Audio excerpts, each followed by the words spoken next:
Oi, gente, tudo bom? Eu sou a professora Maiara Brasil e a escola Coelho Neto me pediu para estar aqui com vocês hoje para poder continuar nossa aulinha de colônia, Brasil Colônia. E aí, nós só estamos continuando esse conteúdo que nós já começamos a ver ele em sala de aula, a gente já viu ele um pouquinho ali com outros vídeos que foram postados aqui no canal. Então nós só vamos dar continuidade. A gente viu nas aulas passadas muitas coisas. Nós já vimos como é que o Brasil se organizou, a gente já viu o que eram as capitanias hereditárias, o governo geral, enfim, nós já vimos a forma econômica, o açúcar, nós já vimos como é que os negros africanos vieram para o Brasil, a condição que eles vieram, de que forma eles vieram, o lucro desses traficantes. Nós vimos também o que? Nós vimos também como os negros africanos resistiram aqui no Brasil, também os filhos, os netos, que já são afro-brasileiros, né? O Brasil ainda estava construindo a identidade. Então, vocês já viram muita coisa até aqui. Nós vamos ver hoje sobre a brecha camponesa. A brecha camponesa é no sentido de que tanto pessoas brancas livres como pessoas escravizadas, negras que vinham da África, né? Como é que eles funcionavam aqui? Tinha muitas pessoas que eram realmente torturadas, pessoas que sofriam violência de todos os tipos, mas o dono da fazenda sempre deixava um ou outro que é de confiança, claro que não era qualquer pessoa, para cuidar da terra, uma parte da terra, para poder fazer agricultura de subsistência, para poder movimentar a agricultura interna. Por quê, gente? Pensa aí, a gente já falou um pouco sobre as monoculturas, plantation, né, que são as grandes plantações, como de cana-de-açúcar, como de café, né? Só um exemplo, o café ainda não vai ser tão presente aqui, vai ser um pouquinho presente mais na frente. Mas aqui o açúcar já é muito presente. Então, essas monoculturas, esses plantation, era para poder abastecer os países de fora, né? Então, era plantado aqui, era cultivado, tudo, depois era recolhido, virava o açúcar e depois ia ser exportado, né? Muitos moinhos, só pegava ali o caldo da cana, transformava como se fosse em tablete, parecendo rapadura, e depois exportava isso e outros países refinavam, outros países deixavam bonitinho para o consumo. Aqui no Brasil ele plantava e exportava. Mas aí como é que ia fazer para alimentar? Como é que ia fazer para comer? Né? Você não vai comer todos os dias, tomar o caldo de cana todos os dias no café, no almoço, na janta, né? Então eles precisavam de uma agricultura dentro do país para poder comer, né? Então aí que tá a brecha camponesa. A brecha camponesa é de 100%, só uma estimativa, que isso aqui não é oficial, mas de 100% de todas as pessoas que eram escravizadas, de pessoas livres, né? Eles tiravam ali 2% mais ou menos para poder trabalhar numa parte da terra, davam lotes de terra para a pessoa e a pessoa ia plantar comidas mesmo, batata, enfim, coisas que eram colocadas na mesa, tanto do camponês quanto do dono do engenho, dono da fazenda, que ainda não é a palavra coronel, porque coronel vai ser um título lá do período provisório. Então, as brechas camponesas vão ser isso, lotes de terras que vão ser dados para alguns escravos, e aí tem todo um processo, né? São pessoas que já são naturalizadas com a escravidão, já acham que isso é um presente, é um prêmio, né? Não acham isso como uma forma de manipulação, acham isso como se fosse um prêmio do dono do engenho para ele. Então, para ser escolhido essas pessoas que vão cuidar da terra, é todo um processo para poder movimentar a agricultura interna e, consequentemente, o comércio interno, porque a gente não tem um grande comércio no Brasil aqui nesses períodos, né? No século XVII, no século XVIII, nós não vamos ter um grande comércio no país. Nós vamos ter algumas feiras, nós vamos ter algumas barraquinhas que vendiam alimentos como a batata, alguns temperos brasileiros, que nós vamos falar um pouquinho das Eras Sertões mais à frente. Então, era isso que faziam, eles faziam pequenas feiras que as pessoas compravam, e isso é um comércio bem simples que acabava fazendo com que as pessoas consumissem produtos internos, agricultura interna, né? E aí o comércio interno, mandioca, feijão, batata, banana, cará, eu não sei o que é cará, vou pesquisar depois, eu não sei, mas e hortaliças como cheiro verde, cebolinha, enfim, todos esses temperos que dão dão sabor para a comida. Pecuária raramente era bovina, em sua maioria eram porcos e galinhas, às vezes equina. Ou seja, olha, gente, qual era a alimentação, a carne que o brasileiro comia nessa época? Porco e galinha. Por isso que as pessoas falam muito de feijoada. Por quê? Nessas brechas dos camponeses, eles podiam ter liberdade de plantar feijão. Então, feijão abasteceu muitas mesas nessa época no Brasil, já que não tinha supermercado, não tinha ali, você vai naquele, eu não vou fazer mexendo, né, mas tem aquele supermercado enorme da frente do posto que você compra tudo que você quiser. Aí tem um em quase todos os bairros aqui de Imperatriz. Então, não tinha supermercado nessa época, então eles faziam o quê? Eles iam para as feiras, compravam na mão dessas pessoas, e quando eles vendiam, né, carne, a carne que era consumida pelos brasileiros nessa época, que não é no Brasil, é colônia portuguesa, era o porco, a galinha, né? Como é que o boi vai sendo instalado? Eu vou já falar, quando eu falar de pecuária eu vou já falar, mas quais eram as normas aí, voltando aqui, né? Quais eram as normas dentro dessa brecha camponesa? Eles tinham um dia livre, ou seja, eles estavam trabalhando normal para a fazenda do seu patrão, né? Para as agriculturas de exportação, e aí eles tinham um dia livre. Esse dia livre eles iam cultivar a sua terra e tudo mais, a terra que os camponeses eles davam.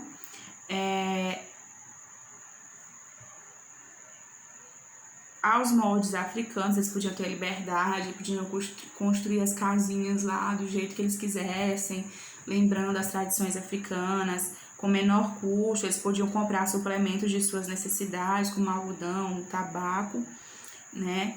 E podiam deixar isso de testamento, alugar ou até vender, mas vender é um pouco complicado para o escravo e escravizado, então eles não vendiam os lotes.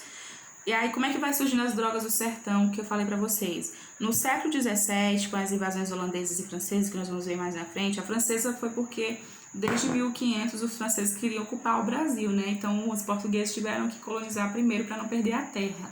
Porque os portugueses já tinham chegado aqui, mas não tinham começado a colonizar, então os franceses estavam ali esperando a oportunidade. Se eles não colonizassem, eles iam colonizar. Então, os portugueses precisaram iniciar a colonização. Então, desde o século XVI até agora, o século XVII, os franceses ainda estavam ali no pé, né? Arrodeando aí os territórios brasileiros. Então, os portugueses fizeram uma campanha militar de expulsão tanto dos holandeses como dos franceses em 1616. Precisaram ocupar, então, várias partes do Brasil, fundaram o estado Grã-Pará-Maranhão. Por que eu botei o estado Grã-Pará-Maranhão? Porque aqui nós tínhamos muito problema com os indígenas no Brasil, no Maranhão, né? No Maranhão e Pará. Os indígenas eram muito valentes, os indígenas eram muito corajosos, né? E aí expulsavam mesmo os portugueses. Já os franceses vieram pela beirada, vieram de forma pacífica, vieram respeitando muitas ideias dos indígenas, construíram fortes dentro das terras do Maranhão, fortes franceses. Os primeiros contatos com os indígenas foram com os franceses aqui no Maranhão. Então, eles começaram ali comendo pelas beiradas. Quando eles estavam ali já instalados, os portugueses viram aquilo ali como uma ameaça. E aí, intensificou aqui no Maranhão muitos conflitos entre portugueses, franceses e indígenas. Os franceses ficaram lá do lado dos indígenas. Então, teve muito...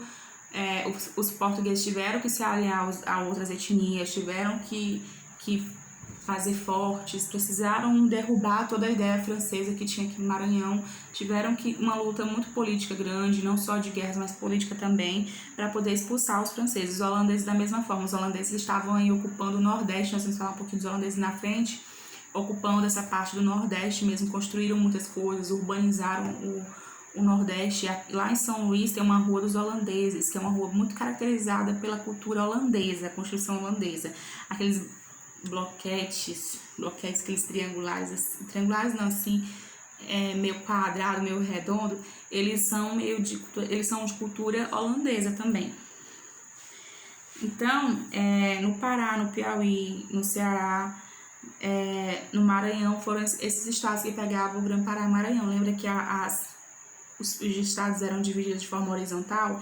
Então, era assim, ó, horizontal na parte do Nordeste. Pegava um pedacinho do Pará, do Maranhão, do Piauí e do Ceará, né? Até chegar ali do outro lado, ali no Atlântico. Então, no século XVII, proibida a criação de gado no litoral, porque os engenhos precisavam de gado, para poder movimentar os moinhos, que alguns moinhos, como eu mostrei para vocês lá, quando eu tinha aula presencial, eu mostrei para vocês que muitas fazendas tinham moinho para poder moer a cana, e a maioria procuravam rios para mover esse moinho, para esse moinho ser movido, né, a engrenagem ser movida e o caldo da cana ia ser extraído quando o moinho esmagasse a cana. Então, eles procuravam lugares que tivessem rios, mas aí eles também começaram a desenvolver uma outra técnica, que era usar a tração animal, ou seja, o boi, ou então as pessoas escravizadas iam rodando, né, o moinho, rodando o moinho, e aí isso geraria força para o moinho que acabaria sendo extraído o caldo da cana.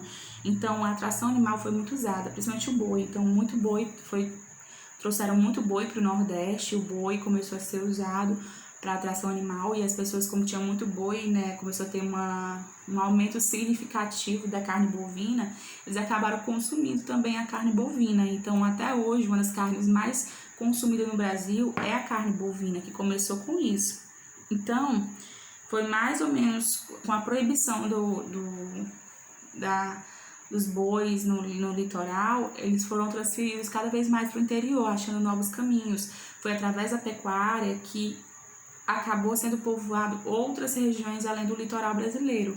Fizeram novos caminhos de colonização, inclusive a Imperatriz ela começou a ser povoada por causa dos grandes fazendeiros, né? Os fazendeiros procurando lugar para carne, para os bois, para, enfim, toda essa pecuária que estava começando a crescer aqui no Brasil, eles começaram a se fixar em fazendas. Imperatriz tem uma história diferente de São Luís. São Luís tem uma história mais tradicional, voltada para ideias de Pombal, e aqui em Imperatriz, na região de Imperatriz, nós vamos ter muita presença de fazendeiros, de pecuaristas, brigas por terras, brigas por questões de recursos naturais, né, entre grandes fazendeiros, né, principalmente o Pará até hoje é uma terra que tem muitos fazendeiros, e por causa disso a nossa história é muito diferente, por causa dessa interiorização da pecuária.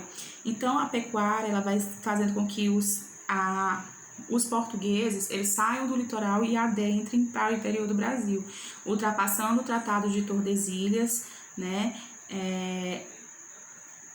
principalmente a região do Nordeste, se aproveitando de tudo do boi. Então, nesse momento, começam a surgir as primeiras roupas de couro no Brasil. Por isso que no sertão é muito característico as cores de couro, até o turbante. Não, até aquele negócio que as pessoas pegam para fazer aquela zoada pra chamar o boi, não sei pro que é aquilo. Tem muito aqui no Nordeste, até hoje quando eu vou pra chácara do meu avô eu vejo isso, né? Tem muito chapéu de couro, muitas pessoas usam chapéu de couro, jaqueira de couro, sapato de couro, cinto de couro, até calça de couro aqui tem muito. Principalmente porque isso é a marca do sertanejo. Ali naquela área do sertão em geografia que vocês viram com a rosinha, no sertão aquela parte mais árida, né, que tem uma mata branca, e aí é essa área aí em que o gado ele vai crescer mais ainda e que vai ser consumido todas as partes desse gado. Então, o que eu tenho para falar para vocês, né? É bem complicado a gente falar sobre esse momento do Brasil, porque o gado, de certa forma, ele ajudou muito a população mais pobre da região de seca e tudo mais. Só que o gado também ele devastou muito, porque para você criar gado, você tinha que derrubar algumas árvores para o gado ficar à vontade, para o gado comer naquele mato, botar o gado. E isso faz com que hoje o Brasil ele sofra muitos problemas ambientais por causa da criação de gado. Então, o gado é muito importante para o consumo dos brasileiros, né? Só que também existe a questão de que nós ultrapassamos a necessidade. Hoje, nós temos vários produtores, vários que criam cabeças de gado, vendem essa cabeça de gado, essa carne bovina é tratada, é vendida e a gente consome muito. E aí, às vezes, a gente esquece que para poder consumir muito essa carne, a gente acaba derrubando muitas árvores, a gente acaba derrubando muitos recursos naturais são destruídos por causa dela. E na questão também das drogas do sertão, é porque quando eles vão entrando, interiorizando no Brasil, eles acabam descobrindo vários temperos, vários legumes, várias frutas que eram muito saborosas, que davam um gosto diferente, né? Fugia um pouco dessa ideia de que aqui só teve cana-de-açúcar. Essas mercadorias eram muito comercializadas, essas mercadorias eram muito consumidas. Lembra lá que em 1500 os portugueses, eles queriam vir para o Brasil para encontrar ouro ou até mesmo especiarias, que eram temperos. Aqui também eles vão querer encontrar drogas do sertão. E no século XVII eles encontram drogas do sertão, que era muito precioso. Naquela época não tinha Sazon, não tinha Arisco, não tinha nada dessas marcas aí que eu tô fazendo mexã, não tinha nada disso aí. Eles tinham sal, então um tempero, uma cebola, isso dá um tchan na comida, dá uma coisa a mais. E as pessoas ricas pagavam caro para isso, né? A gastronomia, até hoje nós pagamos caros para ir para restaurantes, para ir para lugares que um pratinho de comida, com um pouquinho de comida, eu gosto de ter um paladar mais de pobre mesmo.